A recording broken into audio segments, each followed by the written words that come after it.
यहां पर कहा यह जाता था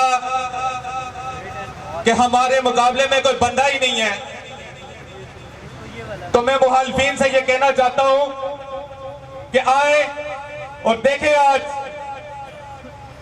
आप तो कहते थे कि एक बंदा नहीं है, आज पूरा पैनल खड़ा है। आओ और मुकाबला करो, वोट लो और जीतो और जीत के दिखाओ।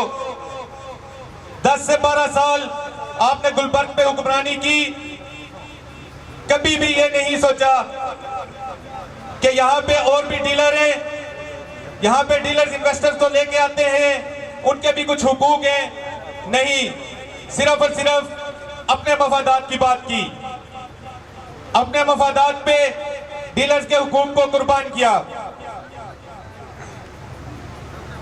ये हम आवाज ग्रुप इंशाअल्लाह ताला तमाम डीलर्स की उम्मीदों पे पूरा उतरेगा और डीलर्स के हुकूक की तर्जुमानी करेगा।